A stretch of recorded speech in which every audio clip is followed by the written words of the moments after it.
तो ठीक है, अब जहां तक मैं सोचता हूँ इसे बंद करना बेहतर होगा। तो ठीक है, हम आज की रात प्रभु की सेवा में यहाँ फिर से आकर बहुत खुश हैं। और कल रात मैंने वास्तव में ऐसा महसूस किया कि सहस्त्राब्दी आ गई थी। और सो अब मुझे कुछ मिला है। मैं सोचता हूँ कि यहाँ कुछ सवाल प्राप्त हुए हैं और मैं उन्हें अपनी जेब में रखूंगा। मुझे लगता है कि यह प्रार्थना है जिससे कि इस पर प्रार्थना की जाए और मैं बेहतर उत्तर देने की कोशिश करूंगा जितना मैं कर सकता हूं। कहें यदि आप डॉग को बताएं कि क्या वो इसे बंद करेंगे, तो यह कि प्रकाश जो सीधे यहाँ मुझ पर डाला जा रहा है, सो मैं प्रकाश बिंदु के नीचे नहीं रहता हूँ। आप तो जानते हैं मैं उन प्रकाश बिंदु के नीचे रहने वाले प्रचारकों में से नहीं हूँ। तो मैं सोचता हूँ इसके बिना बेहतर होगा। अंतिम मैंने इसके लिए बताया था, डॉग मैं क्षमा चाहता हूँ। मैं चाहता हूँ आप देखें। ओह आप क्या कर रहे हैं? आप उसे उस ओर घुमाकर और उस पर काम क्यों नहीं करते? ओह ठीक है, बस इसे ऐसे ही रहने दें। हाँ तो बस इसे ऐसे ही रहने दें। ओह नहीं, अब आप इसे नीचे की ओर न करें। हाँ अब मुझे यह ठीक लग रहा है कभी कभी, और मैं उस रोशनी को पसंद नहीं करता जो आपके चेहरे पर चमकती रहती हो, आप जानते हैं। और इसे नीचे की ओर चमकाएं जहां पर मैं अच्छी तरह देख सकता हूं। मैं आपको धन्यवाद देता हूं श्रीमान, यह उसके लिए अच्छा रहेगा। आप जानते हैं आप इन कलीसिया युगों को समाप्त नहीं कर सकते हैं। और आज जब मैं इस पर अध्ययन कर रहा था, मैंने अपनी पत्नी से कहा, मैंने कहा ओह प्रभु, मुझे इतने विषय मिले हैं कि इस पर ठीक 50 उपदेश प्रचार कर सकता हूँ। देखा, और वे बस इसे करने का कोई और तरीका नहीं है, लेकिन बस मुख्य बातों पर प्रकाश डाला जाए। और हो सकता है जब हम किताब को लिखेंगे तब हम इसमें और अधिक बातों को डालने की कोशिश करेंगे। मैंने आपको यहाँ नहीं देखा भाई। कैसे हो भाई वेस्ट? मैंने अभी कुछ अच्छी खबरों को सुना कि भाई डॉल्टन के परिवार में से सबसे आखिरी दूसरा लड़का आ गया। दूसरी लड़की जो 10 वर्ष की है। कितने वर्ष की है? 9 वर्ष। आपको याद होगा कि मैं नए सेवकाई के नीचे था जब प्रभु ने उसे बताया था कि उसका परिवार बच जाएगा। मैं उनके लिए प्रार्थना कर रहा था, वहां खड़ा हुआ, यह नहीं जानता था कि मैं क्या बोलूंगा। पवित्र आत्मा ने कहा, मैं तुम्हें तुम्हारे परिवार को देता हूँ। देखा, और ये वहां पर है, उनमें से हर एक जन। देखा प्रभु कैसे करता है। देखो उसके वचन सिद्ध हैं, वे कभी भी नहीं चूकते हैं। तो हम दैविक चंगाई की ओर नहीं आना चाहते हैं। हम लंबे समय से बने रहने की कोशिश कर रहे हैं इस भाग पर, भविष्यवाणी की तरफ। अब आज रात मैं बस बोलने की कोशिश करूंगा, और यदि मैं कर सकता हूं, और हम इस महान कलीसिया युग के ऐतिहासिक भागों को लेंगे दूसरे, या हम आज रात को तीसरे कलीसिया युग पर हैं। क्या आप इसका आनंद ले रहे हैं? यह बस अद्भुत है। मैं बस वास्तव में इसे सोचता हूँ कि यह अद्भुत है कि कैसे प्रभु यीशु ने हमें आशीष दी है और हमें इन बातों को दिया, और हम इसे पूरे हृदय से सराहना करते हैं। हमें समय से पहले जानने दिया कि भविष्य में क्या होने वाला है। वह आरंभ से लेकर अंत तक जानता है, और इसलिए हम उसके लिए बहुत ही खुश हैं। सो हम प्रभु पर भरोसा कर रहे हैं कि वो हमें आशीष देगा। और क्या आपने ध्यान दिया, पिछली रात को पवित्र आत्मा ने हमें सेवा समाप्त होने के बाद 3 संदेशों को दिया और 3 प्राणों को दिया। बिल्कुल ठीक। और जब आत्मा बोल रहा था तब ये अंतिम अनुवाद पर वापस आकर इसे दोहराया। आत्मा कलीसिया से क्या कहता है? ओह, जिसके कान हो वो सुन ले कि आत्मा कलीसिया से क्या कहता है। तब और आत्मा कलीसिया में दान के जरिए से बात करता है। ओह, होने पाए परमेश्वर अब उस आदर को जाने। देखो, बस इसे आदर पूर्व बनाए रखें। सावधान रहें, साथ ही साथ शैतान आएगा, आपको इससे हटाकर विषय से बाहर करने की कोशिश करेगा।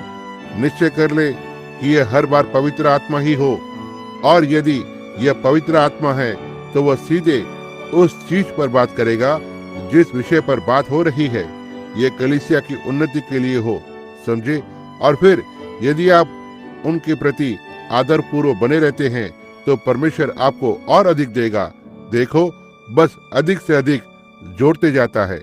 और जैसे अब कोई तो फोन करता है और पूछता है, लोग आज फोन करते हैं और पूछते हैं कि चंगाई की सभा कब होंगी। अब जैसे ही ये सभाएं समाप्त हो जाएंगी, अगले रविवार की शाम को मैं कुछ दिनों के लिए यहाँ से दूर जा रहा हूँ। मैं अपने गले को थोड़ा सा आराम दूंगा और उसके बाद आने वाले रविवार को प्रभु ने चाहा तो हमारे पास एक चंगाई की सभा होगी, जो उसके अगले रविवार की सुबह को होगी।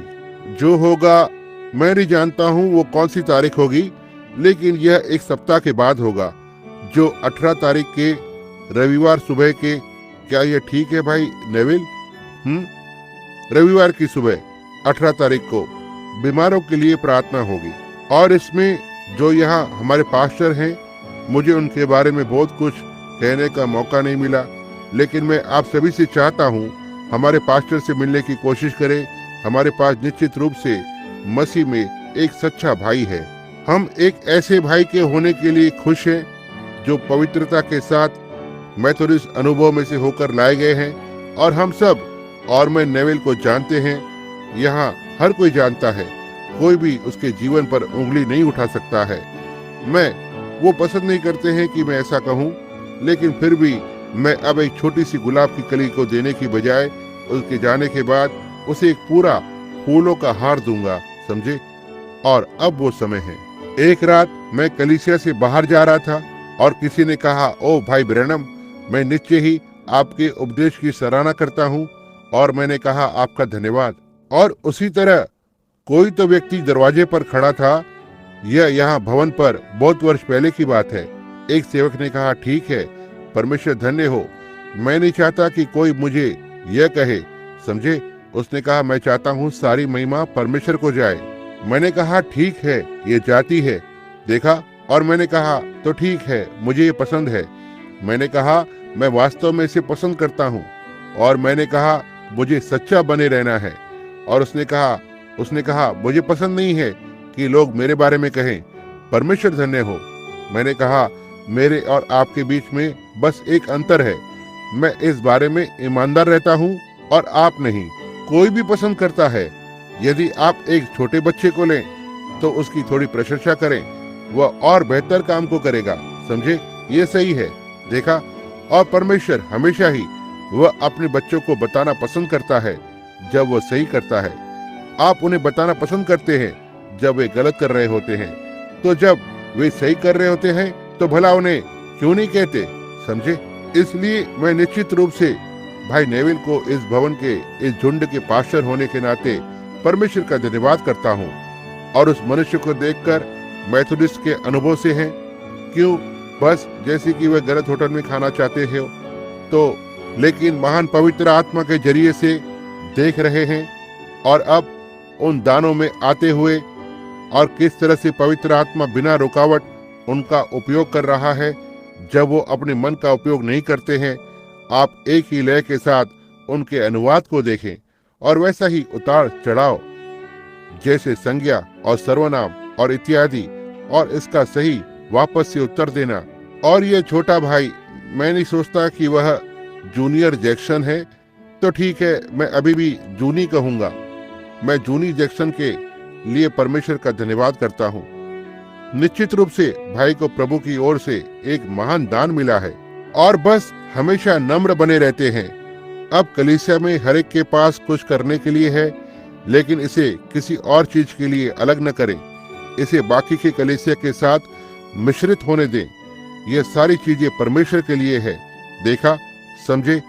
हर कोई अन्य भाषा में बोलने, अनुवाद करने की चाहत न रखे, कुछ तो अच्छा करने की कोशिश करे और बस अच्छे बने रहें। कोई द्वेष न रखे, कोई घृणा न रखे, कोई कड़वाहट न रखे। कोई फर्क नहीं पड़ता कि वो व्यक्ति कितना भी बुरा हो और वो आपके बारे में कितनी भी बुरी बात को कहता हो। आप उसके विरोध में अपने हृदय में कभी भी बुरे विचार को ना सोचें, क्योंकि ठीक वहां पर शैतान बैठा हुआ होता है, वहां कुछ तो काम को करेगा। बस इसे ईश्वरीय प्रेम से ढांप ले, अंगीकार करते हुए और ठीक करते हुए, और उन लोगों के लिए अच्छा करे जो आपका बुरा करते हैं। यदि आप केवल उनके लिए ही अच्छा करते हैं जो आपके लिए अच्छा करते हैं, क्योंकि यीशु ने कहा, क्या महसूल लेने वाले भी ऐसा नहीं करते? देखा, वे पापी लोग, कोई भी अच्छा बन सकता है जो उनके लिए अच्छा करता है। लेकिन उन लोगों से अच्छा करो जो आपके प्रति अच्छे नहीं रहते हैं। उन लोगों के लिए कुछ करो जो आपके लिए कुछ भी नहीं करते हैं। उस व्यक्ति के लिए एक अच्छा शब्द बोले जो आपके विरोध में बुरा बोलता है। और इसी तरह से आप अपने हृदय से सारी करवाहट निकालते रहते हैं, और तब आप हमेशा ही हर एक के साथ प्रेम में रहोगे, जब तक आप प्रेम में बने रहते हैं। अब आप कहते हैं, तो ठीक है, उसने ऐसा किया। हम न्याय करने वाले नहीं हैं, परमेश्वर न्याय करने वाला है। और आप नहीं चाहेंगे कि उस निर्बल व्यक्ति को निकाल दिया जाए। निश्चय ही नहीं, कोई फर्क नहीं पड़ता कि वे कौन हैं। आप ऐसा नहीं चाहेंगे, इसलिए उनके प्रति दयालु बने रहने की कोशिश करें। और प्रेम सारे पापों को ढांप देता है। जी हाँ श्रीमान, प्रेम करें, बस यही अच्छा है। मसीही ईश्वरीय प्रेम। यदि एक मनुष्य आकर और आपको एक पवित्र शोर मचाने वाला कहकर बुलाता है और सब तरह से नाम को रखता है, अब यदि आप उनसे उसी तरह का व्यवहार नहीं करें, यदि आप उनसे उस तरह का व्यवहार नहीं कर सकते हैं, बस वहां से चले जाएं। लेकिन आपके हृदय में आपको अपने स्थान पर होना चाहिए, यह कहते हुए, ठीक है, यह अब हो सकता है भाई, यदि आप समझते हैं जिस तरह से मैं समझता हूँ, तो आप उसी तरह से महसूस करते हैं जैसे मैं इसके बारे में महसूस करता हूँ।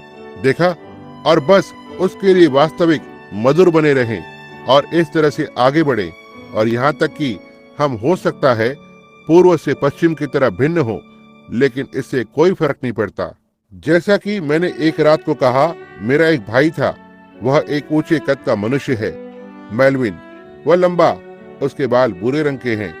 अब यदि हम किसी भी तरह से उसके जैसे नहीं दिखते हैं, तो क्या हमारा कोई रिश्ता नहीं होता था? और हमारी प्रवृत्ति अलग अलग है और हमारी इच्छाएं भिन्न हैं, लेकिन फिर भी उसकी माँ मेरी माँ है, उसके पिता मेरे पिता है, वह मेरा भाई है, समझे? क्योंकि हम एक ही परिवार में जन्मे थे। अब हम भिन्न है। मेलविन एक मसीही नहीं है। वह बेसबॉल, घोड़े की दौड़ और इस तरह की बातों को पसंद करता है, और मैं सोचता हूँ कि उसे चॉकलेट पाई पसंद है। सो मुझे पक्का है कि हम वहाँ पर भिन्न हैं। तो मुझे घोड़ों की दौड़ या बेसबॉल पसंद नहीं है। मुझे मछली पकड़ना और शिकार करना पसंद है, समझे? और वह उसके लिए अपने हाथ को नहीं घुमा देगा और मैं दूसरे के लिए अपने हाथ को नहीं घुमाऊंगा। तो देखें, लेकिन उसे चॉकलेट पाई पसंद है और मुझे चेरी पसंद है। तो फिर अब मैं किसी बात की ओर इशारा नहीं कर रहा हूँ। देखो, लेकिन मैंने कहीं तो एक सभा में कहा कि मुझे चॉकलेट पाई पसंद है, और अगली रात मेरे पास लगभग 5 चॉकलेट कोई या चेरी पाई देकर गया, और मेरे पास 4 या 5 चेरी पाई थी जो बहनों ने पका कर दिया था और मेरे लिए लेकर आए। ओह, वहाँ हमने कमरे में जुबली को मनाया था, लेकिन मेरा इस तरह से मतलब नहीं होता है, समझे? तो मेरा मतलब आपको केवल अंतर दिखाना है। आप देखें, लेकिन कोई फर्क नहीं पड़ता कि वह क्या है। मैं उससे प्रेम करता हूँ, वह मेरा भाई है, और सो वह एक मसीही नहीं है, क्योंकि वह चीजों से दूसरे उजाले में देखता है। मैं उन चीजों को मसीह के उजाले में देखता हूँ, लेकिन फिर भी मैं नहीं कह सकता हूँ कि वह मेरा भाई नहीं है, क्योंकि हम एक ही परिवार में जन्मे भाई हैं। अब कल शाम को मैंने अंत में एक हवाला दिया, और अब याद रखें, कलीसिया के लिए पहला संदेश उन संदेशों के बाद आया जिसके बारे में आप जानते हैं। इसके अलावा केंटकी में ऐसा था कि सभा में बताया कि रहस्यमय चीजें होंगी जो बहुतों को झटका देंगी। क्या आपको याद है? अब यह टेप पर है, समझे? पिछली रात को उनमें से एक प्रकट हुई थी, तो ये एक प्रकार से बस 1 सेकंड के लिए रुक गया, लेकिन मुझे पक्का है कि आपने इसे पकड़ लिया है, क्योंकि पवित्र आत्मा ने वहां पर उस बात को लाया। वह था एक अनंत नरक। बाइबल में ऐसी कोई चीज नहीं है, वहां कोई अनंत नरक नहीं है। यदि आपके पास यदि आपको अनंत काल के लिए नरक में जला दिया जाए, तो आपके पास वहां होने के लिए अनंत जीवन होना है। यदि आप जीवित हैं, और अनंत जीवन का केवल एक ही रूप है, वो है परमेश्वर। समझे? इसलिए और तब बाइबल एक अनंत नरक के लिए नहीं सिखाती है, यह एक सनातन नरक के लिए सिखाती है, जो हो सकता है कि यह 1 करोड़ वर्षों के लिए हो, मैं नहीं जानता, लेकिन इसे खत्म होना है। इसलिए मुझे इसे वहां पर लाना था। मैं इसे कलीसियाओं और चीजों से दूर रखता हूँ जब तक कि मैं इसे कहना मेरे ऊपर है। और फिर यहाँ पर बहुत सारी बातें हैं जो कि इसे कहना मुझ पर होगा, और इसलिए हर रात को हम उन्हें पाते हैं। लेकिन अब आज रात के बाद से अपने आत्मिक सोच को रखना आरंभ करें। आप देखें, बस पवित्र आत्मा को ही इसे आपके अंदर डालने दें, और फिर यदि आप इसे सुनते हैं और इससे असहमत होते हैं तो बस यहाँ से जाकर कहें, बेचारा भाई ब्रैनम, वह निश्चित रूप से नहीं जानता है, मैं उसके लिए प्रार्थना करूंगा। और आप ऐसा करते हैं और फिर प्रभु मुझे बताएगा कि सत्य क्या है। लेकिन आप बस मेरे साथ सहानुभूति रखें और मुझे दूर ना करें, तो फिर यह सच भी हो सकता है। लेकिन ओह, मेरे पास अच्छा समय रहा है इस तरह से सोचकर। इसलिए यह हर एक छोर से बात को पूरा करता है। और मैं गलत हो सकता हूँ, लेकिन वहाँ एक खुलासा हो सकता है, वहाँ कहीं तो जिसके बारे में मैं कुछ नहीं जानता हूँ। इसलिए हो सकता है आप जानते हो और आप प्रार्थना करें कि प्रभु मुझे ये दिखाएगा। और अब और सारी चीजों के ऊपर एक दूसरे के लिए प्रार्थना करते रहें, और कभी भी शैतान कहीं भी करवाड़ को न दिखाने पाए। देखा, अपने प्राण को इस घड़ी में साफ रखें, क्योंकि हम इस संसार के इतिहास के अंतिम घड़ी में हैं। समझे, हम अंत पर हैं मित्रों, बिना एक संदेह की छाया के। जैसा कि हम इन कलीसिया युगों के साथ आगे तक आ गए हैं, हम बहुत ही जल्द देखेंगे, और हो सकता है आज रात को इसमें से बहुत कुछ देखें। हम ज्यादा या कम बुनियाद को लेते हुए और एक बुनियाद को प्राप्त कर रहे हैं, जहां हमें इसे बंद करना होगा। और अब रात में हम कुछ वास्तविक आत्मिक चीजों को प्रकट करेंगे। अब याद रखें, मैंने इसे कहा है, आप अपने आत्मिक सोच को रखें, लेकिन वचनों को देखें। सो यह वचन में होना है, और यह वचन के जरिए से होना है। समझे? अब याद रखें, वचन का ज्ञान केवल कहता है, ठीक है, मैं उच्च विद्यालय गया था, मैं बाइबल स्कूल गया हूँ, मैं कॉलेज गया हूँ, इससे कोई जादू नहीं हो जाएगा।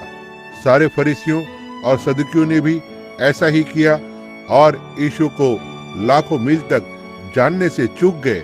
देखा, वचनों का प्रकाशन यह बुद्धिमान और ज्ञानियों की आंखों से छिपा हुआ है, और ऐसे बालकों पर प्रकट होता है जो सीखना चाहते हैं। तो आइए आप और मैं बालक बने, और बस अपने हृदय को खाली करें और कहें, प्रभु आप हमें बताएं, और हम सुन रहे हैं। और उसके बाद आत्मिक चीजों को लागू करके पकड़ें। अब यह याद रखें कि वे वचन जो आज रात से बोले जाएंगे, कि आत्मिक चीजों को लागू करके पकड़ें, कि हम एक महान रहस्यमय कलीसिया युग के अंदर आ रहे हैं। अब मैं सोचता हूँ कि यही सब था।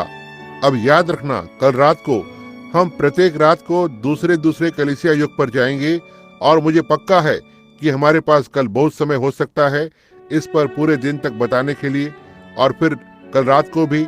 लेकिन देखो, उसमें से बहुत से लोग काम पर होंगे, और मैं कोशिश करूंगा कि इस संदेश के बारे में कुछ प्रकाश को डालूं।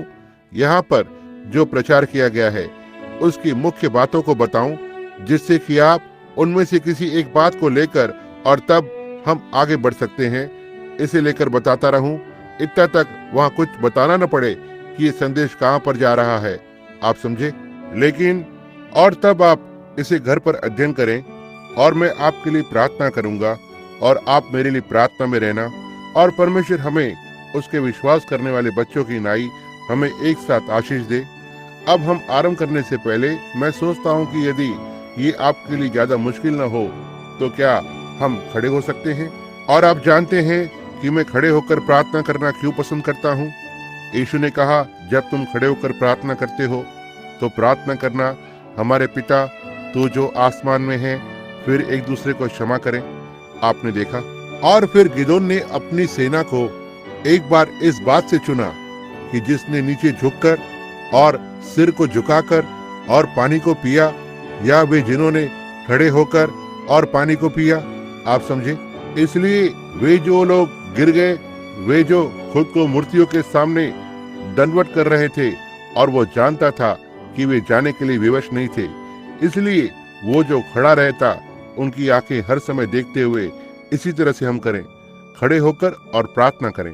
अब मैं घुटने टेकने और प्रार्थना करने में भी विश्वास करता हूँ, लेकिन खड़े होकर और प्रार्थना करना, मैं सोचता हूँ कि यह हमारे लिए एक प्रकार से कुछ मायने रखता है। आइए हम अपने सिरों को झुकाएं, हर एक हृदय को भी झुकाएं।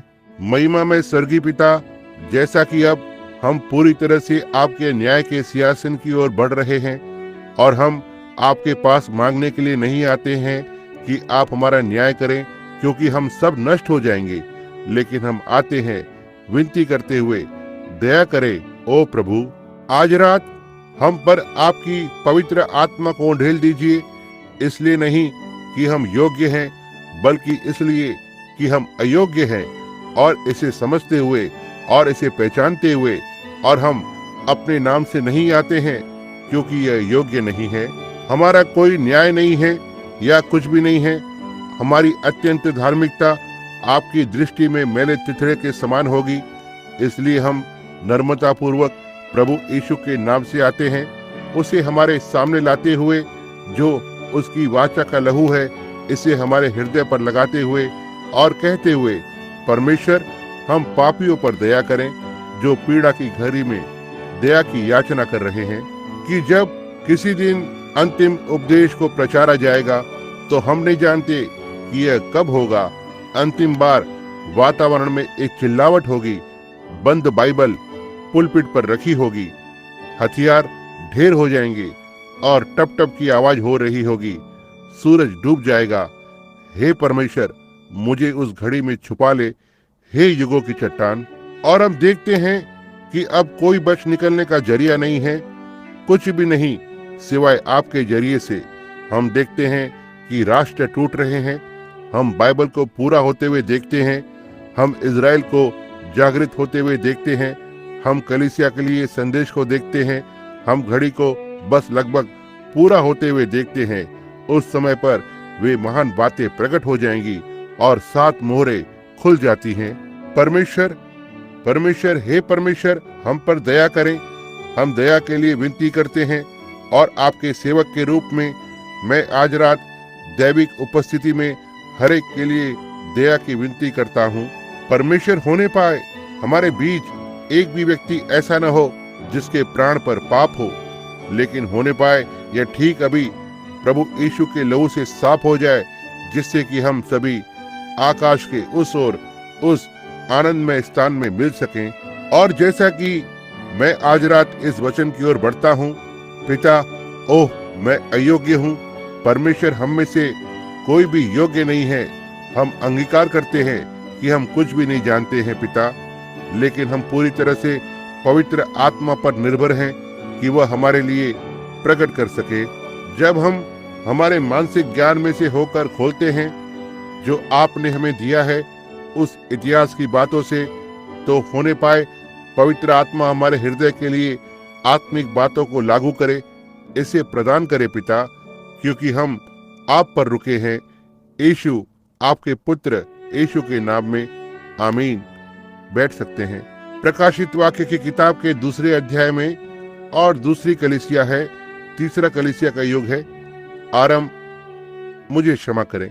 हमारे पिता, तू जो आसमान में है, तेरा नाम पवित्र माना जाए, तेरा राज्य आए, तेरी इच्छा धरती पर पूरी हो जैसे स्वर्ग में है। पिता, हम आपसे मांगते हैं कि हमारे साथ हो और हमें आशीष दे, और लोगों के बीच इस बड़ी संकट की घड़ी में हमें बुद्धिमान सर्वोत्तम रचनाकार बनने में सहायता करें। जब गड़बड़ी और सारी बातें बढ़ती जा रही हैं, सबसे उत्तम करने में हमारी सहायता कीजिए प्रभु, आपका सेवक होने के लिए मसीह के नाम के जरिए से, आमीन। अब मैंने पहले कहा कि हो सकता है आप जानते हो, क्या आपने ध्यान दिया कि वचन का अनुवाद नहीं आया था? हमारी बहन पवित्र आत्मा से अभिषेक थी इसमें कोई संदेह नहीं है। लेकिन उसने संदेश चालू होने के बाद संदेश या वचन को बोलने लगी। आप देखना, ये बात बस जरा व्यवस्था से बाहर है। अब कोई बात नहीं प्रिय बहन, जो भी आप हैं, पवित्र आत्मा आप पर है। ओ, इसे इस तरह से संभाल पाना बहुत ही कठिन होता है। मैं जानता हूँ ये बस उसी तरह से है, या जब आप कुछ और कह रहे हो और देखें, लेकिन कोई बात नहीं। लेकिन आपने हो सकता है इसे महसूस किया हो इससे पहले कि हम आरंभ करते। आप देखना, और इसी कारण से देखें, ये वापस आता है जब पवित्र आत्मा के कार्य को करता है।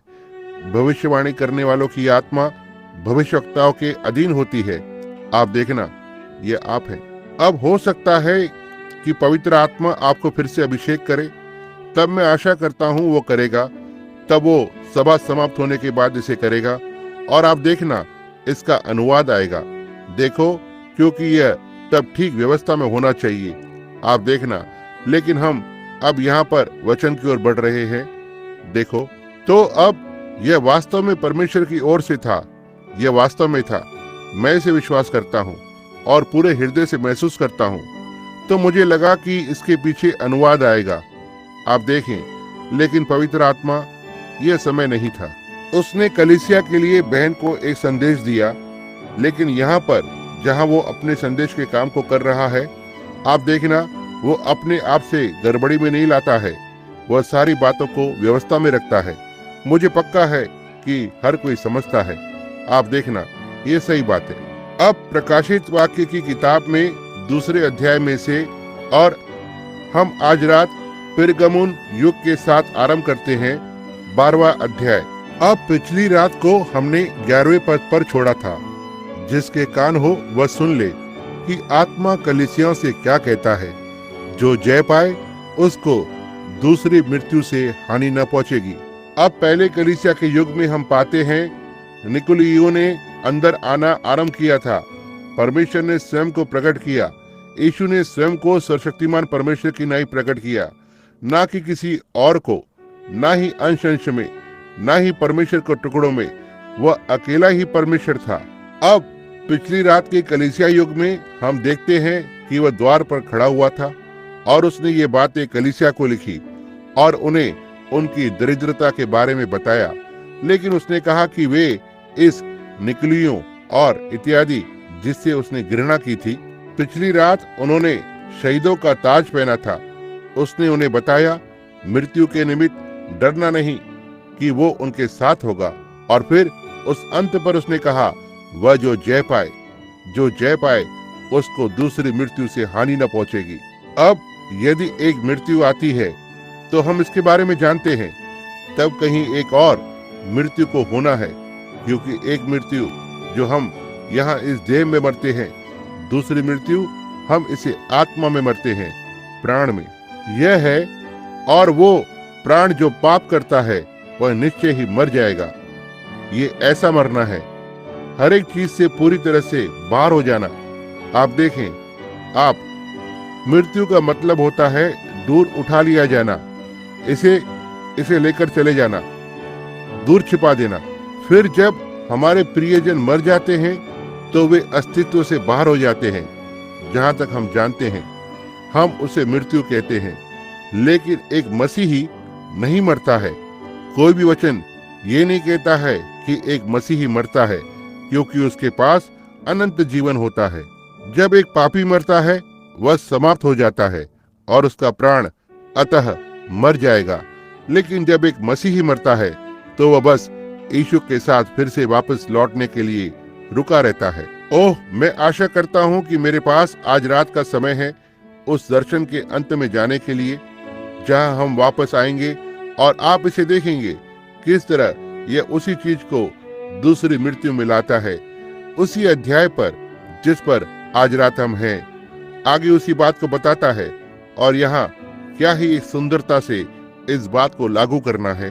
अब आज रात हम इस पत्र को जल्दी से पढ़ेंगे, क्योंकि मेरे पास कुछ ऐतिहासिक रूप से जानकारी है।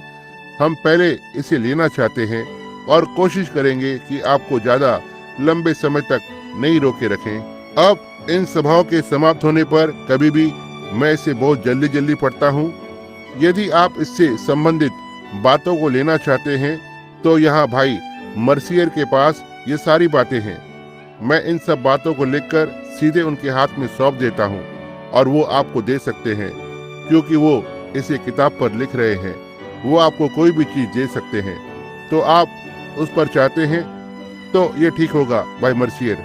12वां पद, और पिरगमुन की कलीसिया के दूत को यह लिख कि जिसके पास 2 धारी और चौकी तलवार है, वह यह कहता है कि मैं यह तो जानता हूँ कि तू वहां रहता है जहां शैतान का सिंहासन है, और मेरे नाम पर स्थिर रहता है, और मुझ पर विश्वास करने से उन दिनों में भी पीछे नहीं हटा जिनमें मेरा विश्वास योग्य साक्षी अंतिपास तुम में उस स्थान पर घात किया गया जहां शैतान रहता है। पर मुझे तेरे विरुद्ध कुछ बातें कहनी है, क्योंकि तेरे यहाँ कितने तो ऐसे हैं जो बिलाम की शिक्षा को मानते हैं, जिसने बालाक को इजरायलियों के आगे ठोकर का कारण रखना सिखाया कि वे मूर्तों के बलिदान को खाएं और व्यभिचार करें। वैसे ही तेरे यहाँ कितने तो ऐसे हैं जो शिक्षा को मानते हैं। यह एफिसियस में वहां वापस आता है। अब यह एक सिद्धांत बन गया है, निकलियों की शिक्षा। आपको याद होगा मुझे एक रात को कहते हुए वो उस तक कैसे पहुंचा था। एफिसियस में एक कार्य, अब यह एक सिद्धांत है, निकलियों की शिक्षा, जिन बातों से मुझे नफरत है। सो मन फिरा, नहीं तो मैं तेरे पास शीघ्र ही आकर उनके साथ लड़ूंगा। ना ही सच्ची कलीसिया, उनसे अपने मुख की तलवार से। जिसके कान हो वह सुन ले कि आत्मा कलीसियाओं से क्या कहता है। जो जय पाए उसको मैं गुप्त मन्ना में से दूंगा, और उसे एक श्वेत पत्थर भी दूंगा, और उस पत्थर पर एक नाम लिखा हुआ होगा जिसे उसके पाने वाले के सिवाय और कोई न जानेगा। अब प्रभु इस पर अपनी आशीष को जोड़े और अब हमारी सहायता करे जब हम कोशिश करते हैं। अब इस कलीसिया की पृष्ठभूमि पर यह तीसरा कलीसिया युग है जिसे पिरगमुन कहा जाता है, और वो तारीख ये कलीसिया अस्तित्व में थी वो एडी यीशु की मृत्यु के बाद 312 एडी 312 से लेकर 606 थी।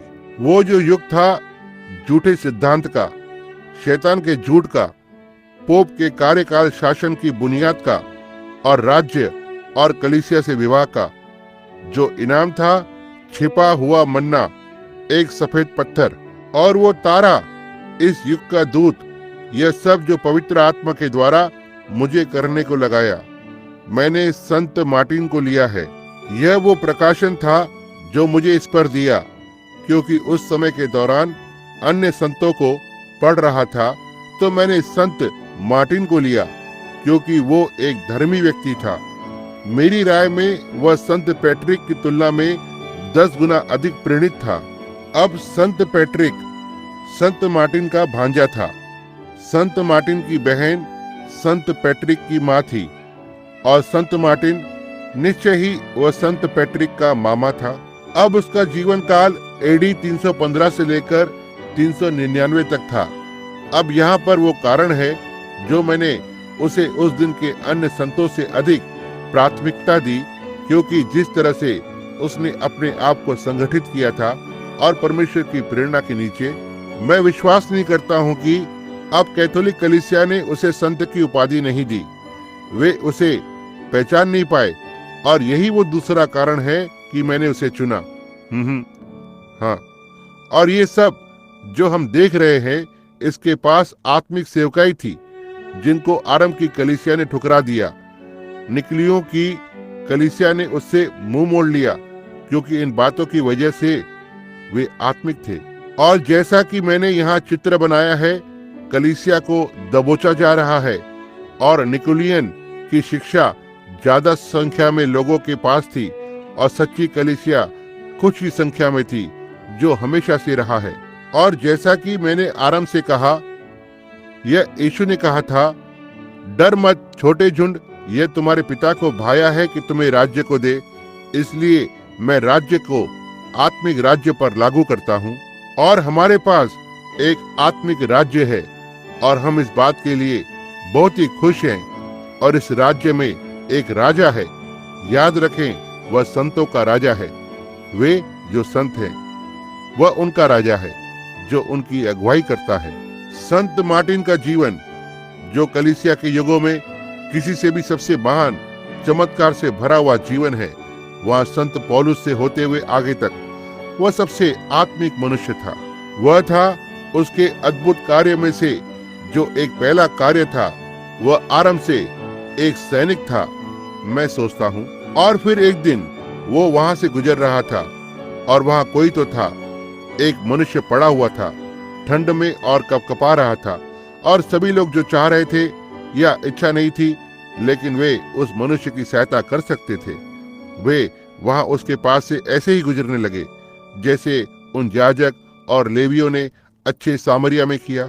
लेकिन जब संत मार्टिन उसके पास आया, उसने एक मसीह विश्वासी की नाई अपने कर्तव्य को पहचानते हुए, उसके पास एक कोट था, उसके कंधे पर एक लंबे अंगरखे की तरह रखा था। उसने उसकी तलवार से उस कोट के 2 टुकड़े किया, उसके आधे भाग को भिखारी को दे दिया और उसके दूसरे आधे को रख लिया।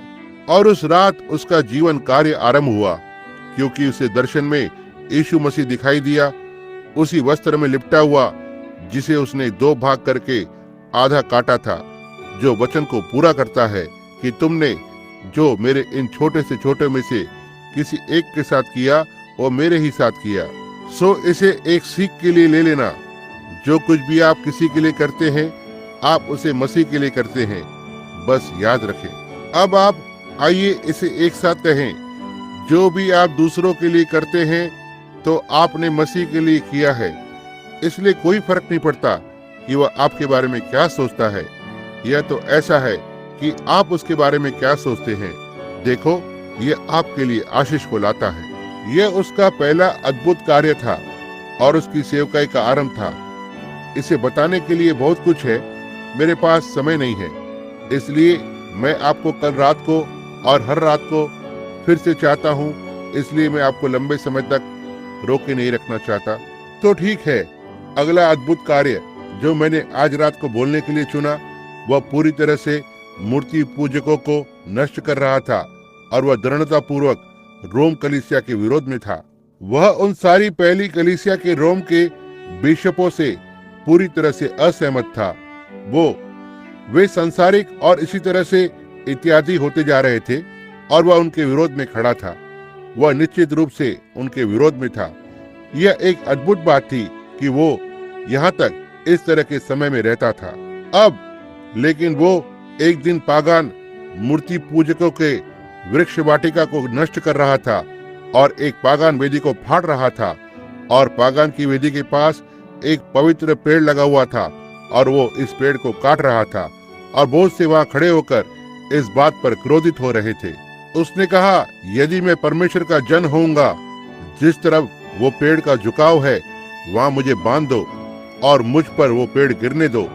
यदि मैं परमेश्वर का जन होऊंगा, यदि मैं परमेश्वर का जन नहीं हूँ तो पेड़ मुझ पर गिरकर मार डालेगा। यदि मैं परमेश्वर का जन हूँ तो मेरा परमेश्वर उस पेड़ को कहीं दूसरी ओर घुमा सकता है, जो सचमुच एक चुनौती है। सो उन्होंने पेड़ को काटना आरंभ किया, और जब पेड़ गिरने लगा तो वो पेड़ पीछे की ओर घूमकर और तमाशा देखने वाले झुंड को मार डाला। परमेश्वर ने उसे पीछे ऊपर पहाड़ी की ओर घुमा दिया। एक अद्भुत कार्य। हर समय उसकी सभाओं में चिन्ह चमत्कार होते थे। एक और अद्भुत कार्य जिसके बारे में मैंने बोलने के लिए सोचा था कि एक मृत बालक था जिस पर उसने अपने शरीर को लिटा दिया था, और वो बालक फिर से जीवन में आ गया जब उसने इस बालक के लिए कुछ समय तक प्रार्थना की थी। एक और बात जो मेरे लिए थोड़ा हटके था, जो उस शासन के लिए थी, और वह शासक परमेश्वर के पवित्र आत्मा से भरे हुए कुछ लोगों को मारने जा रहा था, और निश्चय ही उस समय पर वो रोम की पहली कलीसिया के बिशप का दाहिना हाथ था, और वह असल में एक पोप था। इससे पहले कि उसे पोप कहकर बुलाते, उसका नाम DAMASUR दमासुर था, और वो उन सारे मसीह लोगों को मृत्यु के लिए डालते जा रहा था, जिससे उसे मौत के घाट उतारने का एक अधिकार मिल सके। और इस शासक की पत्नी जो एक पगान थी और उसके अपने हृदय के ऊपर अंधकार था। और जब यह संत हुआ संत मार्टिन बीच बचाव करने के लिए आया तो उसकी पत्नी ने उसे उसके सामने खड़ा कर दिया कि वह इन मसीही लोगों को मारने के लिए बीच बचाव करने का प्रयास करेगा। निश्चय ही जब वह अंत में उसके पास गया, कुछ भी भला नहीं हुआ, क्योंकि वह मनुष्य तो बस इस पोप का दाहिना हाथ था। अतः उसने किसी भी तरह उन पवित्र आत्मा से भरे मसीहों को मार डाला। लेकिन संत मार्टिन उसके साथ भेंट करना चाहता था और दरबानों ने उसे फाटक पर ही रोक दिया। तो संत मार्टिन उसके मुंह के बल गिरकर और वहां लेट गया और प्रार्थना करने लगा, जब तक कि परमेश्वर ने उसे अंदर जाने के लिए नहीं दिखाया। जब वह वहां से उठा तो वह उन ताले लगे हुए दरवाजों के पास चला गया और वे अपने आप खुल गए। वो सीधा आगे चला गया। अब यह इतिहास है, यह बस कोई ऐसे ही किसी के बारे में नहीं लिख रहा है और बस ऐसे ही थोड़ा। यदि कोई बात जिसे वे पक्षपात करेंगे, यदि यह किसी कलीसिया के लिए बात करना है, या मैं कहूंगा कम से कम विशेषकर पापल कलीसिया, जो वे उन बातों का उल्लेख नहीं करेंगे। लेकिन देखो, इतिहास सच्चाई को बयान करता है, समझे। और यह मनुष्य सीधा ऊपर चलकर गया, वो संत मार्टिन, और हर एक पहरेदार के पास से होकर गया और बाकी हर एक के पास से होते हुए सीधा शासक के सामने। और वो शासक परमेश्वर के सेवक का आदर करना नहीं चाहता था। आप जानते हैं ऐसा ढंग नहीं होता है। सो उसने बस अपने सिर को घुमा दिया और यहाँ तक उसका आदर भी नहीं किया। आप जानते हैं कि परमेश्वर ने क्या किया? उसने उनसे बात करने की कोशिश की और उसने बस अपने सिर को घुमा कर रखा था। और परमेश्वर इन मूर्ति पूजकों से अपने सेवक के प्रति आदर को दिलवाने जा रहा था। इसलिए उसने तब वहां की चीजों को आग लगा दी और इसने उसे अग्नि से झुलझाकर उसके बैठने की कुर्सी पर से उठा दिया, उसे खड़ा कर दिया, उसे खड़ा होने को लगाया। अब यह बाइबल का इतिहास है। नीसियन परिषद, उसे परमेश्वर के सेवक का आदर करना था, उसने उसे खड़ा होने को लगाया। इसने यहाँ तक उस बैठने की कुर्सी को भी अग्नि से झुलझा दिया जहां वो बैठा हुआ था। आग उसके शरीर में से होते हुए निकली और बैठने की कुर्सी के नीचे अग्नि से झुलस गई और उसे वहां से कूदना पड़ा। परमेश्वर के पास इन चीजों को करने का एक तरीका है, आप जानते हैं। परमेश्वर इन पत्थरों से अब्राहम के लिए संतान को खड़ा करने में सक्षम है। और आपको याद होगा, वही परमेश्वर आज रात हमारे बीच में वास करता है। ये वही परमेश्वर है। तो ठीक है। और फिर एक और जो मुझे पसंद है, और फिर मैं रुकूंगा। मुझे यहाँ कुछ मिला है, लेकिन मुझे अब ये वो बात है जो मुझे बहुत पसंद आई थी जब वो एक दिन अपने अध्ययन कक्ष में अपने लोगों के लिए प्रार्थना कर रहा था। और वह एक महान पुरुष था और उसने इस पवित्र आत्मा से भरे कलीसिया को आगे लेकर गया और हम सबको, उसके पास सब आत्मा से भरे हुए लोग थे, उसके सारे सभा के लोग, और वहां बाहर सारे देश भर में मसीह लोगों ने चमत्कार और चिन्ह और आश्चर्य कर्म किए। देखो, परमेश्वर अपने संदेशवाहक से बात करता है। संदेशवाहक साधारण लोगों से बात करता है और तब वो बात जगह लेती है। जिसे आप देखें, वो उसे और साधारण लोगों को परमेश्वर में एक जैसे बनाए रखता है। आप देखना, पवित्र आत्मा उनके झुंड में से होते हुए बहता है। बहुत सी बार जब वे शहीद हुए थे, उन सेवक लोगों को ठीक उनके बीच में खड़ा किया गया इस तरह से, और उन सभी को एक ही समय में मार डालते और उन लोगों के साथ क्या ही बुरा किया करते थे। उन्होंने उन्हें जला दिया। वे पुरुषों को लेते और उन्हें लकड़ी के साथ नीचे गाड़ देते और जंगली कुत्तों को खोल देते, या और उन कुत्तों को उस मनुष्य की पीठ से लेकर खाने देते, उनकी आंतों तक को खींच लेते इससे पहले कि वह कभी मरता। स्त्रियों को लेते, उनके दाएं स्तन को काट देते और उन्हें वहां खड़ा कर देते जब तक उनके हृदय की धड़कन चालू रहती और बस धड़कता रहता जब तक वे खत्म नहीं हो जाते। उस तरह की मृत्यु। गर्भवती माताओं से उनके बच्चों को लेते और उन्हें सुअरों और इत्यादि को खिलाते माता को खड़ा करके और इसे देखने देते और सब तरह की बातें। अब आप सोचेंगे भी नहीं कि वे लोग मसीह होने का दावा करके ऐसा करते होंगे। लेकिन सुनना, बाइबल ने कहा, यीशु ने कहा, यह पूरा होगा कि वे तुम्हें मार डालेंगे, यह सोचकर कि वे परमेश्वर की सेवा कर रहे हैं। आपको याद है, वही यीशु जिसने ये कहा था, उसी आत्मा में से होते हुए इसे अंत समय में फिर से भविष्यवाणी की, इसे पूरा होना है। यदि ये दूसरी बातें वचन के साथ सिद्ध रूप से पूरी हुई हैं, ध्यान दें और देखें क्या ये वचन में से होते हुए और इतिहास के जरिए से ये बिल्कुल मेल नहीं खाती हैं। परमेश्वर ने कहा कि ये बातें होंगी, यहाँ ये इतिहास इसे बताता है कि ऐसा घटित हुआ है। परमेश्वर ने कहा कि यहाँ ऐसा होगा और यहाँ है जहाँ पर ये घटित हुआ है। देखो, बिल्कुल ठीक ठीक। फिर हम क्या करने जा रहे हैं जब हम लौदकिया कलीसिया युग पर आते हैं? देखो हम कहाँ पर हैं और विपत्तियां और बातें जिसे उसके विरोध में घोषित किया गया है। अब उसके बाद वो वहां पर प्रार्थना कर रहा था जब उसके सभा के लोग इंतजार कर रहे थे, और वहां एक भिखारी दरवाजे पर आया और उसके दरवाजे पर खटखटाने लगा। और उसने दरवाजा खोला और वह व्यस्त था, और उसने उससे कहा कि उसे एक वस्त्र चाहिए। वह नग्न था और उसके पास कुछ भी नहीं था। ये ठंड का मौसम था। और उसने कहा, उसने उसे पास के मुख्य डीकन को मिलने के लिए भेजा, और वो मुख्य डीकन उस पर चिड़चिड़ाने लगा और उसे बाहर निकाल दिया।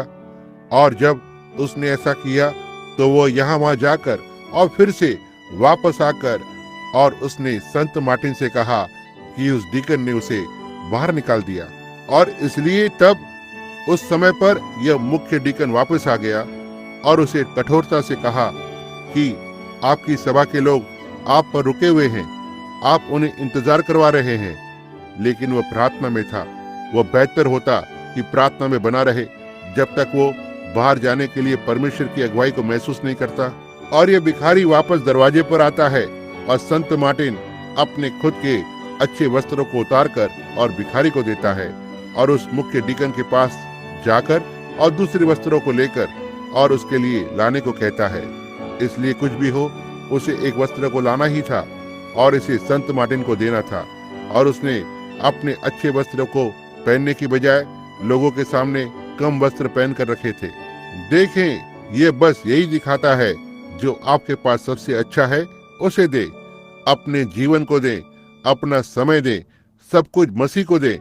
और वही आत्मा जो मसीह में रहती थी आप में रहती है, और जो आपका प्रभाव आपके आस पड़ोस में और आपके साथ व्यवहार करने वाले लोगों पर है, वो इतना मसीह के जैसा होगा, इतना तक कि ये उसी तरह से काम करेगा जो मसीह ने किया था।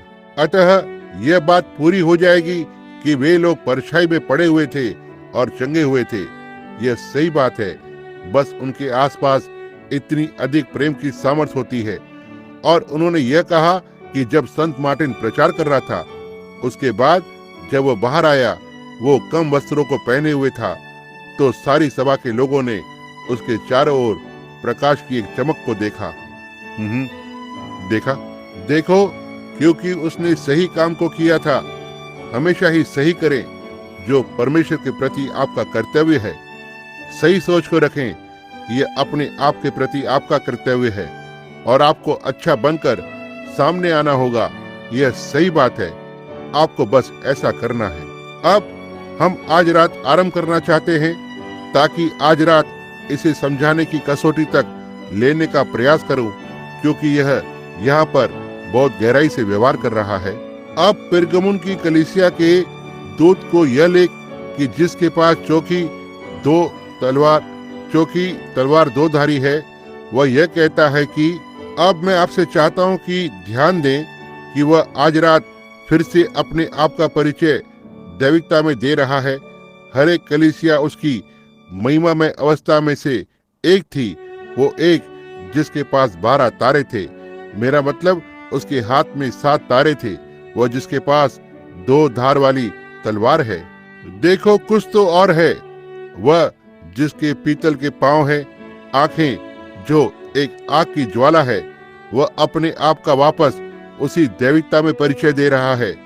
अब आप कहेंगे, इसमें दैविकता कहाँ पर रखी है? वो दो धारी तलवार के साथ है, उसके मुंह से बाहर निकल रही है। तो ठीक है, तलवार वो वचन है।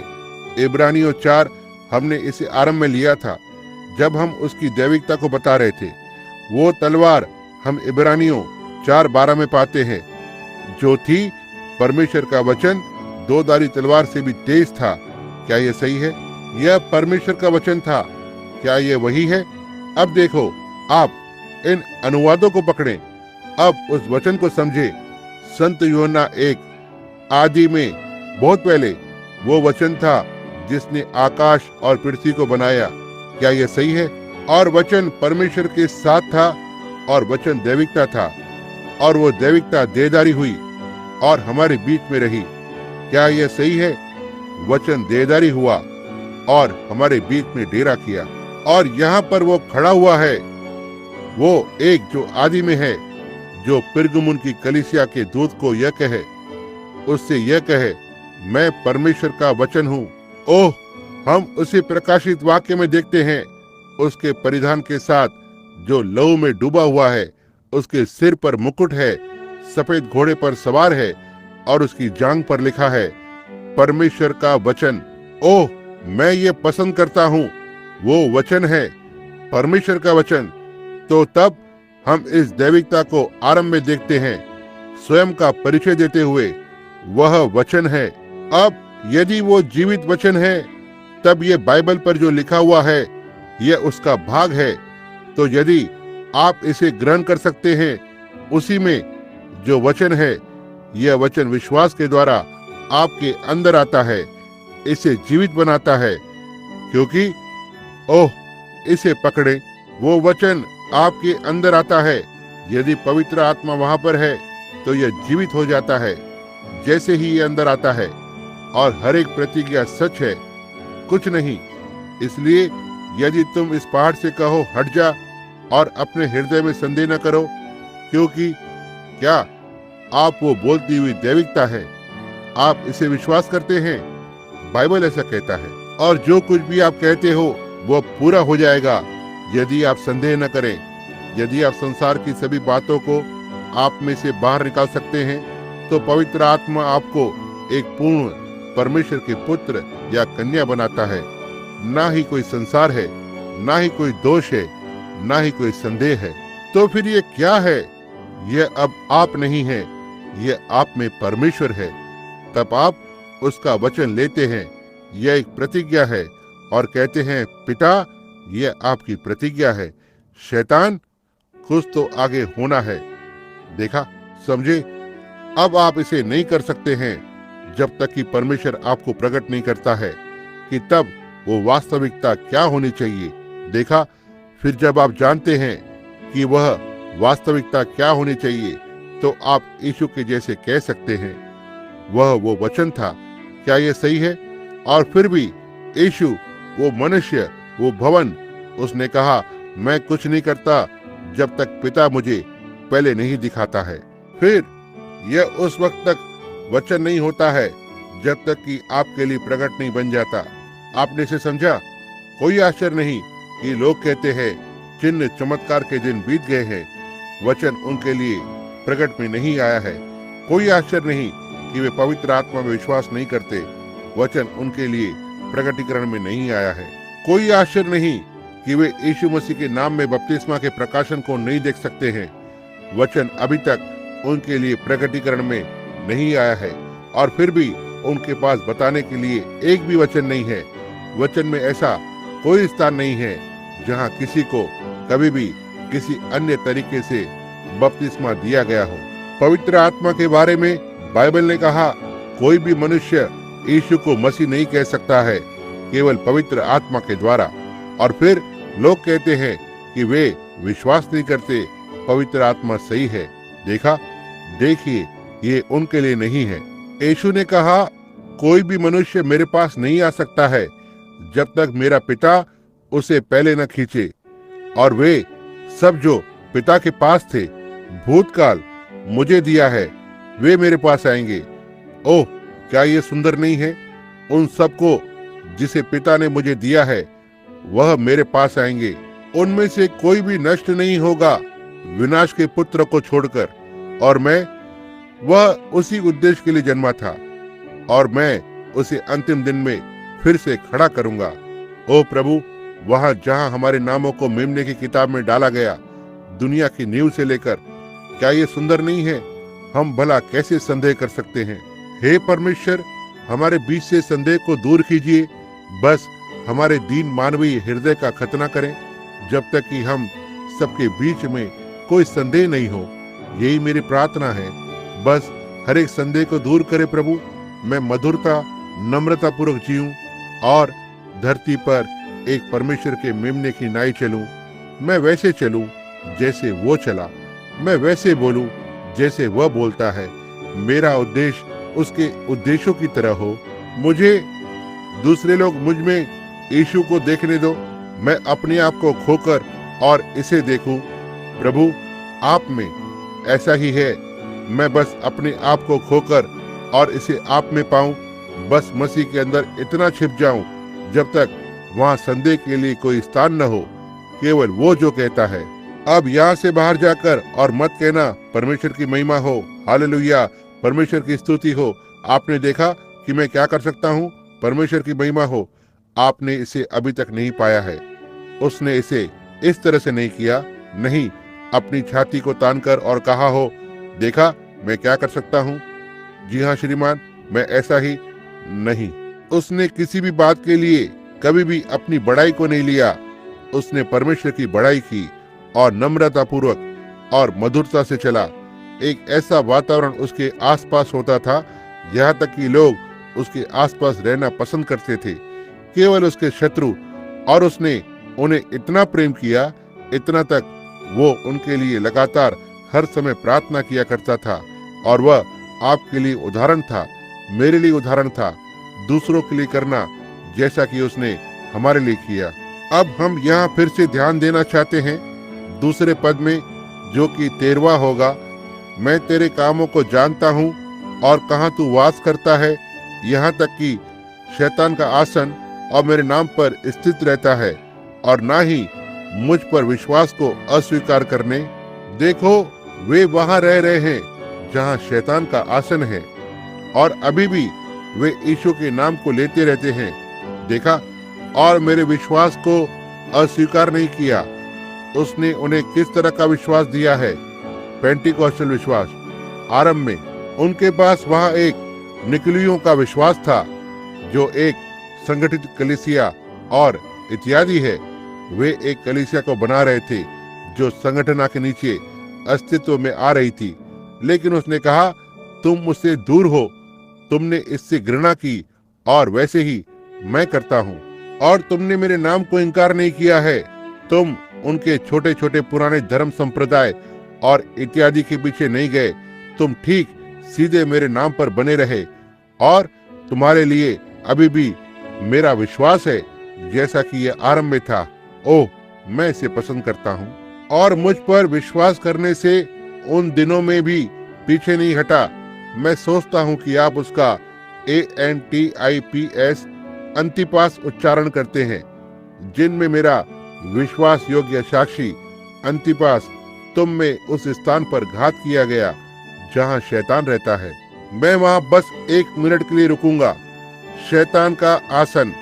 हम इन बातों पर एक तरह से अभ्यास करना चाहते हैं। मैं चाहता हूं कि आप इसे समझें।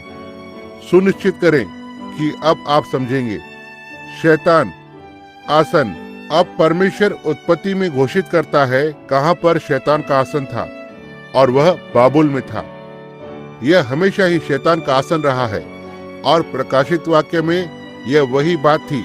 लेकिन यदि आप ध्यान दें तो बाबुल अपने आप में पागान से पापल में बदल गया। और अब आरंभ के वर्षों में या इससे पहले कि यह बात जगह ले, कुछ वर्ष शैतान के आसन ने एक बड़े, मैं सोचता हूँ कि आप उसे एक कसदी लोगों का राजा याजक कहते होंगे।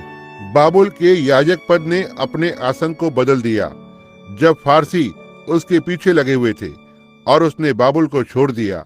उसका नाम ATTALUS एटालस था, जो बाबुल का बड़ा राजा याजक था।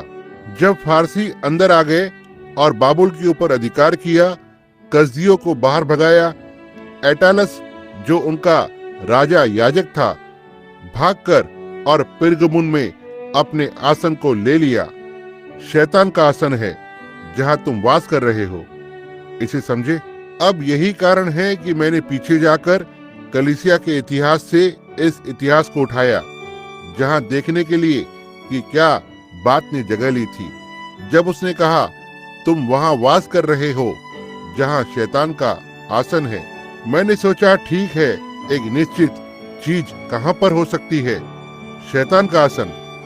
तब मैंने जान लिया कि यह बड़ा राजा, जब वह फारसियों के द्वारा विजय प्राप्त करने के बाद जिन्होंने अधिकार कर लिया उनसे भाग रहा था। दानियल के दर्शन के अनुसार वह रोम के पिरगमुन नगर में आ गया और वहां उसने अपना मुख्यालय बनाया। शैतान ने मुख्यालय स्थानांतरित किया बाबुल से पिरगमुन में, जहां भविष्य में वह नए बाबुल को आरंभ करेगा। ओ प्रभु, अब आपको वो बुनियाद मिल गई जहां पर हम हैं, तो ठीक है। अब वहां उसने इस बहुत ही अच्छे भाई को शहीद किया जो वहां शहीद हुआ, अंतिपास। उसके बाद अपनी तकनीक को बदलते हुए पहले उसने मसीहों को सताया था। ओह, उसने किस तरह से मसीहत से घृणा की थी, और वह खुद एक राजा याजक था, स्वभाव और चाल चलन से मूर्ति पूजक। फिर उसने अपना रुख बदला और कॉन्स्टेंटाइन के साथ संगठित हो गया। कॉन्स्टेंटाइन को हमेशा ही जाना जाता रहा है और आज पापल के द्वारा जाना जाता है। कोलंबस के योद्धाओं का आरंभ, अब वो एक जिसने उस लहूलुहान शपथ को किया था। लेकिन कॉन्स्टेंटाइन, मैं इसे आदर और सम्मान के साथ बताऊंगा, इतिहास से निकालकर इसे मेरे अपने तरीके से पढ़ने के द्वारा बताऊंगा, ये कभी भी परिवर्तन नहीं हुआ था। अब उसने एक रात को एक स्वप्न देखा कि यदि उसने एक क्रूस को देखा और कहा कि इसके द्वारा वह लड़ाई को जीत लेगा, और क्योंकि उसने मसीहों को मुक्ति देने का वादा किया था कि वो एक मसीही होगा यदि वे उस लड़ाई को जीतने के लिए उसके लिए प्रार्थना करेंगे।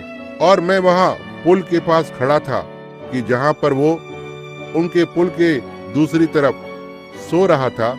इस सपने को देखा और वो जाग गया और उसके सभी योद्धाओं की ढाल पर एक सफेद क्रूस का चित्र बनाया, और वहां पर जहां कोलंबस के योद्धाओं को तैयार किया गया था, जो रोमन कैथोलिक अधिकार के नीचे थे। लेकिन उसने कभी एक काम भी धर्म का नहीं किया।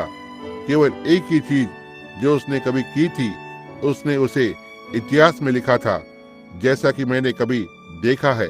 वह था, उसने संत सोफिया कलीसिया के ऊपर एक क्रूस को लगाया। लेकिन वह एक राजनीतिक व्यक्ति था, और जब वो उस समय पर रोम का शासक था तो उसने इस पागान के याजक से मिलकर संगठित हो गए। उस समय पर निकलियो नामक गुनगुनी कलीसिया में इसे लेकर आए। मसीहत जो एक याजक गण की ओर झुक रही थी और इसे उनकी कलीसिया में चाहते थे, जिसे हमने इफिसुस की कलीसिया के भविष्य के अध्ययनों और इत्यादि में बताया है, और स्मुरना के उन निकलियों पर। अब निकलियों जो बन गया था, ना ही कुछ कार्य थे जैसे कि ये पहले यहाँ आरंभ में हुआ करते थे, लेकिन यहाँ पर यह एक शिक्षा है, यहाँ पर यह एक कार्य थे। वे इसे लेने की कोशिश कर रहे थे, लेकिन यहाँ तीसरे कलीसिया के युग में यह एक शिक्षा बन गई। महायाजक, बड़े बड़े लोग, उस समय तक उन्हें पोप नहीं कहा जाता था अब, लेकिन उन्हें बुलाया जाता है जैसे मुख्य बिशप, महान लोग, आप जानते हैं, प्रसिद्धि, और जो उनकी शिक्षाएं थी ये औपचारिक थे। वे आत्मा से भरे पवित्र आत्मा की अगुवाई से चलने वाली कलीसिया से दूर हो रहे थे। उन्होंने उन लोगों की संख्या को घटा दिया और उन्हें विधर्मी कहकर बुलाने लगे, क्योंकि वे उनके साथ उन बड़े बड़े संप्रदायों में होने के लिए सहमत नहीं होते थे। लेकिन कलीसिया आजाद बने रहना चाहती थी, उस धर्मीकरण के नीचे, पवित्र आत्मा की सामर्थ के नीचे, जैसे मसीह ने उन्हें प्रतिज्ञा की थी, वह उनके साथ रहेगा और वह उनका राजा था। ओह, उनका राजा। सच्ची कलीसिया ने कभी भी अपने दृष्टिकोण को नहीं बदला, ना ही किसी बोर्ड के द्वारा अपने ऊपर प्रभुता करने दिया। मैं नहीं जानता कि उन्हें क्या कहकर बुलाते हैं, कार्डिनल्स और बिशप और पोप, वे जो कभी गलती नहीं करते, ऐसा कहते हैं। हम विश्वास करते हैं कि वहाँ एक है जो कभी गलती को नहीं करता है, वो हमारा राजा है, वह यीशु मसीह है जो हमारे बीच में रहता है, हमारे साथ है, अब पवित्र आत्मा के रूप में है, परमेश्वर हम में है, हमारे बीच में रहता है, हमारी अगुवाई करते हुए और जीवन के जल की ओर हमारा मार्गदर्शन कर रहा है, खुद को ज्ञात करवाते हुए, दिखाते हुए, जैसे उसने उन आरंभ के संतों और शहीदों के बीच में किया था कि वो सृष्टि का प्रभु परमेश्वर था, बीमारों को चंगा करते हुए, मुर्दों को जिलाते हुए, दर्शन को दिखाते हुए, शैतानों को बाहर निकालते हुए। एक बार भी मैं कभी एक चीज की जानकारी को पा नहीं सकता हूँ उन सारे निकलियो कलीसिया के सारे बिशपों की, जिसने रोम के याजक पद पोप को बनाया। ना ही हमारे पास इतिहास में एक बार भी लिखित प्रमाण है कि उन बिशपों में से किसी ने भी मुर्दों को जिलाया हो या इसी तरह का कुछ भी किया हो, क्योंकि मसीह का पुनरुत्थान उनके हृदय में नहीं हुआ था। वे संगठित होकर और एक संप्रदाय में चले गए, अपने जन्म सिद्ध अधिकार को बेच दिया। लेकिन जीवित परमेश्वर की कलीसिया में मसीह की सामर्थ थी। दूसरे कलीसिया में बड़ी बड़ी पदवी वाले लोग थे, लेकिन सच्ची कलीसिया आत्मा के साथ बनी रही। क्या आप समझ रहे हैं? तो ठीक है। अब यह तो कॉन्स्टेंटाइन अपने साम्राज्य को एक साथ जोड़ने के लिए यहाँ उसने क्या किया, उसने उन निकलियों को लिया और उनके पास गया जो मसीहत का एक गठन था। क्या आप इसे साफ साफ समझ रहे हैं? वे कहलाने वाले नाम के मसीह थे, मसीह होने का दावा कर रहे थे, बिना पवित्र आत्मा के थे।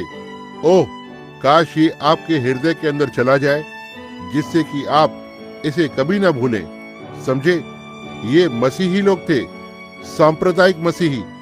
वे बिना पवित्र आत्मा के थे, वे नाम के मसीही थे, वे एक साथ इकट्ठा होने के मसीही थे। उन्होंने प्रभु भोज को लिया और उन्होंने व्यवस्था को रखा, लेकिन पवित्र आत्मा के नेतृत्व को ठुकरा दिया। उनके पास कोई चिन्ह, चमत्कार और अद्भुत कार्य नहीं थे। उन्होंने दावा किया कि वे चीजें भूतकाल में थी, कि उन्हें राज्य करने के लिए एक कलीसिया को स्थापित करना था। हम इसमें 1 मिनट में देखेंगे यह किस प्रकार का राज्य है, समझे। अब तब पवित्र आत्मा की कलीसिया को अपने आप को ऐसी चीजों से दूर रखना था, लेकिन पिरगमुन में यह सब पिरगमुन कलीसिया के दूत को संबोधित किया गया था, समझे, क्योंकि इसे करना अब उसकी जिम्मेदारी थी। लेकिन कॉन्स्टेंटाइन को मसीहत में कोई दिलचस्पी नहीं थी। वह उसके पागान के पूर्वजों को उसकी पागान की कलीसिया को लाना चाहता था और लौट किया जो जड़ में चला गया था, और मेरा मतलब निकुलिया जो जड़ में चले गए थे और रोम में स्थापित हो गए थे और एक बहुत अधिक दिखावे को कर रहे थे। और बहुत से लोग मसीह विश्वासी थे जो कहलाने वाले नाम के मसीही थे। वे औपचारिक थे और सच्ची कलीसिया कम संख्या में थी। ऐसा हमेशा था और हमेशा ही रहा है। मैं बस 1 मिनट के लिए रुकूंगा, इसे वास्तव में आपके हृदय की गहराई में जाने दें, समझे। याद रखें, सच्ची कलीसिया हमेशा से ही छोटा मोटा झुंड रही है, जिसे अन्य कलीसियाओं से बाहर रखा गया है। सच्ची कलीसिया कभी भी संगठित नहीं हुई थी, क्योंकि यह एक संगठित देह नहीं है। यह धरती पर रहती हुई यीशु मसीह की रहस्यमयी देह है, जो धरती पर रहती है। पवित्र आत्मा इन सदस्यों में चलता फिरता है, इसलिए आप मसीह को संगठित नहीं कर सकते। आप ऐसा नहीं कर सकते।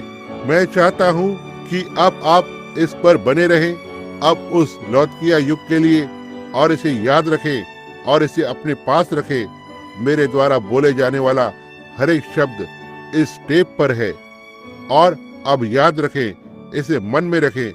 परमेश्वर की सच्ची कलीसिया कभी भी संगठित नहीं हुई थी। कैथोलिक कलीसिया पहला संगठन है जिसे संसार के द्वारा कभी जाना गया था। इससे पहले कभी कोई भी एक संगठन नहीं था और यह वो माता कलीसिया है। जैसा कि कैथोलिक कहते हैं कि वो है, यह माता कलीसिया है जो संगठित कलीसियाओं की माता है। बाइबल कहती है कि वह थी, तो आप उस पर तर्क वितर्क नहीं कर सकते। जब वे कहते हैं कि वो माता कलीसिया है, तो यह माता कलीसिया है। यह प्रकाशित वाक्य 17 में चित्रित किया गया है। हम सीधे उससे लेने जा रहे हैं। तो ठीक है, अब इसलिए कॉन्स्टेंटाइन ने अपने मन में इस बात को रखते हुए कि अपने साम्राज्य को मजबूत करे, जैसा कि रोम ने हमेशा किया, संसार की चाबी अपने पास रखने के लिए उसे अपने पागान के विचारों को लाना था और मसीही के विचारों को भी लेना था और किसी तरह से उन्हें एक साथ मिलाना था, ताकि इसे एक साथ जोड़ दे और खुद के लिए एक ऐसा साम्राज्य बनाए जो किसी से भी पीछे नहीं होगा। देखा, क्योंकि वो जो उसे अभी तक का संसार का सबसे महान साम्राज्य बना देगा, कॉन्स्टेंटाइन। और जहां तक मन परिवर्तन की बात है, वह एक राजनीतिज्ञ था, लेकिन ना ही वो एक परमेश्वर का संत था, क्योंकि उनमें से कुछ लोगों ने उसे संत बनाने की कोशिश की। वह संत नहीं था, ना ही कभी एक भी ऐसी चीज उसने कभी की जो कि मुझे भी मसीहत के जैसे दिखाई दे। निकलोइयों की कलीसिया में से एक पर उसने एक क्रूस को लगाया था और दूर दूर तक उसने कभी ऐसा कुछ जो कभी किया जो मसीहत को दर्शाता हो, मैंने इसे कभी नहीं देखा। जब तक वह उस रात को उसने उनकी ढालों पर इस तरह से चित्रित किया था, क्योंकि उसने एक सपना देखा था कि मसीह लोग उसके लिए प्रार्थना कर रहे थे, जिससे वह लड़ाई को जीत देता है। अब इसके बाद इससे उसका साम्राज्य मजबूत हो जाएगा और फिर इसे करने के लिए उसने निकलियो मसीह कलीसिया के अंदर पागान सभा के रीति रिवाजों को लाया। मैं इसे औपचारिक संप्रदाय कहूंगा जो गठित हो रही थी। उसने इस निकलियो की कलीसिया में पागान के रीति रिवाजों को लाया और वो कैथोलिकवाद का जन्म था। अब भाई, मैं इतिहास से हवाला दे रहा हूँ। मेरे हजारों कैथोलिक मित्र हैं और वे बस उतने ही मित्र हैं जितने प्रोटेस्टेंट हैं, लेकिन प्रोटेस्टेंट शोर नहीं मचा सकते हैं। बस आज रात के पूरा होने तक इंतजार करें, देखना, समझे? आप देखेंगे कि उन्होंने उसी काम को किया है। मटका पतीली को चिकना नहीं कह सकता है। देखो, क्योंकि यह भी बस उसके जैसे ही है, उनके बीच में भी वही आत्मा पाई जाती है। और तब आप यह देखेंगे कि मैं हमेशा उस चीज पर क्यों दोष लगाता हूँ, क्योंकि यह गलत है। वही आत्मा मुझ में, यदि मैं करने की कोशिश करूं और मुझ में कुछ तो है जो चिल्ला उठता है, और मैं बस इस बात पर शांत नहीं बैठ सकता हूँ हमेशा ही। वे कहते हैं, बड़े बड़े लोगों ने, महान धर्म गुरुओं ने मुझे बताया, आप अपनी सेवकाई को बर्बाद कर देंगे भाई ब्रैनम, आप ऐसे काम कर रहे हैं। कहा, जो कि आपका काम नहीं है। परमेश्वर ने आपको बीमारों के लिए प्रार्थना करने के लिए बुलाया है। परमेश्वर ने मुझे बीमारों के लिए प्रार्थना करने से भी अधिक करने के लिए बुलाया है। बीमारी तो केवल एक चीज है जिससे मैं लोगों का ध्यान आकर्षित कर सकता हूँ, और ऐसा ही है। बीमारों के लिए प्रार्थना करना तो छोटी सी बात है। देखा, वो संदेश है जिसके बारे में हम बात कर रहे हैं। वे चीजें तो वापस चली जाती हैं। एक बीमार मनुष्य, एक बीमार व्यक्ति ठीक हो सकता है और फिर से मर सकता है, लेकिन एक मनुष्य जो परमेश्वर की आत्मा से जन्मा है, उसके पास अनंत जीवन होता है। इसलिए परमेश्वर ऐसे ही बीमारों को चंगा करने के लिए यहाँ वहाँ नहीं जाता है। यह दान तो ठीक कलीसिया में स्थानीय देह के लिए होते हैं, जो एक पर, फिर दूसरे पर और फिर दूसरे पर, फिर एक पर। देखा, ये दान बस कलीसिया के जरिए से होकर जाते हैं, लेकिन यह तो इससे कहीं अधिक बात है और मैं आशा करता हूँ कि आप इसे पकड़ लेंगे तो ठीक है। कैथोलिकवाद का जन्म इसे करने का जो कारण है, जिससे मसीहों की दृष्टिकोण को पकड़ें और पागान की दृष्टिकोण को भी पकड़ें, ताकि उन्हें एक साथ जोड़ें और एक कलीसिया को बनाएं। ओह काश मेरे पास ठीक अभी वो एक कागज का टुकड़ा होता था जो एक रात को यहाँ पर रखा हुआ था। मैं इसे लाने वाला था और मैं इसे भूल गया। तो बहुत सी ऐसी चीजें वहाँ कमरे में रखी हुई हैं, वे ठीक अभी भी उसी काम को कर रहे हैं और आपने इसे आरंभ किया जब आपने अंतिम व्यक्ति को चुना था जिसे आपने चुना। वे अब उस पर काम कर रहे हैं कि यहाँ तक एक ऐसी बाइबल को पालें जो ना ही कैथोलिक, ना ही यहूदी, ना ही प्रोटेस्टेंट को चोट पहुंचाएगी। वे उनके लिए एक बाइबल को तैयार कर रहे हैं जो सारी चीजों को सही सही बैठाएंगी। क्या आप एक और कॉन्स्टेंटाइन की धूर्तपन को नहीं देख सकते हैं? इतिहास बस अपने आप को वापस दोहरा रहा है। अब आप देखें, और मेरे पास आपने मुझे एक रात को पढ़ते हुए सुना होगा, क्या आपने नहीं सुना? और मुझे ये घर पर लेटे हुए मिला और वे लंबे समय से इस पर काम कर रहे थे। अब वे कहते हैं 62 में वे, और ध्यान दें जो 22वां पोप जॉन आया, उसने सारी छोटी छोटी पुत्री कलीसियाओं को माता कलीसिया के पास वापस घर आने के लिए कहा। चिंता मत करो, वो आएंगी, वे आएंगे, वे वापस जा रही हैं, वे पहले से ही वापस आ गई हैं, उन्हें वापस नहीं जाना है, वे अब पहले से ही वहां पर हैं। जैसा मैं कह रहा था, इस देश ने कहा तो ठीक है, यदि श्रीमान कैनेडी चुने जाते हैं तो कैथोलिक इसे अधिकार कर लेंगे। अधिकार कर लेंगे? उन्होंने तो बहुत पहले से ही इसे कर लिया है और आप इसके बारे में कुछ भी नहीं जानते हैं। उनके शिक्षकों को कौन पैसा देता है? उन्हें अपने स्कूलों में जाने के लिए ये चीजें कैसे मिलती हैं? और ठीक स्कूल में कैथोलिक बातों को सिखाना, और आप जो टैक्स का भुगतान करते हैं, ओह ठीक आपकी नाक के नीचे, देखो इस तरह। ओह प्रभु, उसने किस तरह काम किया, और बाइबल ने कहा कि वो इसे चापलूसी के द्वारा ले जाएगा, और उसने ऐसा किया। देखो यह सही बात है। देखें, बिना वजह टैक्स का भुगतान करते हैं, इसलिए ओह यह बहुत कुछ बोला जा सकता है। मुझे बस उन स्थानों से काटना होगा और फिर से इन बातों को लेने के लिए वापस जाना होगा, इस चीज को लेने के लिए, ताकि काम को करे। कॉन्स्टेंटाइन ने पागान और मसीह लोगों का ध्यान आकर्षित करने के लिए कलीसिया के अंदर बहुत सारे सांसारिक मनोरंजन की तैयारी की। आप आत्मिक मन वाले हैं? क्या आप विचार को कर रहे हैं? क्या यह इस घड़ी का संदेश नहीं है? कलीसिया ठगबाजी के खेल को खेलते हैं, पार्टियां करते हैं, गाड़ियों को बांटते हैं और बस उन्हें एक साथ मिश्रित कर देते हैं। उस शक्ति को वापस एक साथ जोड़ते जाते हैं जब तक उन्हें एक प्रभावित स्थान नहीं मिल सकता है। ठीक यहाँ पर अब यही इतिहास है। किसी के पास तेज करने के लिए कोई कुल्हाड़ी नहीं है। वे तो बस वही हवाला देते हैं जो घटित हुआ, लेकिन उसने इसे किया। सांसारिक मनोरंजन होने के द्वारा कलीसिया को एक साथ जोड़ दिया ताकि निकोलियन कलीसिया को एक साथ लेकर आए। अब याद रखे, वह उस फिर से जन्म पाई हुई कलीसिया को नहीं छू सकते थे। नहीं श्रीमान, उनमें से किसी को नहीं। लेकिन औपचारिक निकोलियन कलीसिया इसके लिए विफल हो गई। और हमारे पास प्रोटेस्टेंट कलीसियाओं में क्या है? सूप भोज, मनोरंजन, स्केटिंग करना, ओ प्रभु, कटे हुए वस्त्र बिक्री करना और बाकी की हर एक चीज।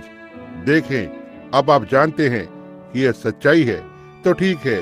अब यदि यह परमेश्वर का वचन है तो मित्रों, यह सच्चाई है और सारे प्रोटेस्टेंट कलीसियाएं दोषी हैं। समझे? अब कभी भी परमेश्वर की योजना ऐसी नहीं थी कि तय खाने में सूप का भोज हो और नाचना हो और वहाँ जो कुछ भी चल रहा है वह पास्टर को भुगतान करना है और इत्यादि चीजें। यदि लोगों को केवल उनके दशवांश को देने के लिए सिखाया जाता है तो यह सब वहाँ पर हो जाएगा। यही परमेश्वर की योजना है।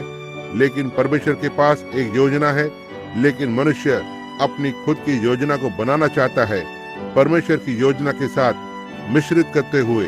तो ठीक है, अब ऐसा करने में उन्होंने संगठित कर दिया है और बना दिया। बाद में प्रारंभिक कैथोलिक कलीसिया का गठन किया। उसके बाद पहली बड़ी नीसिन परिषद में जब मैंने इसे पढ़ा तो मैं बस अपने घुटनों पर गिर गया।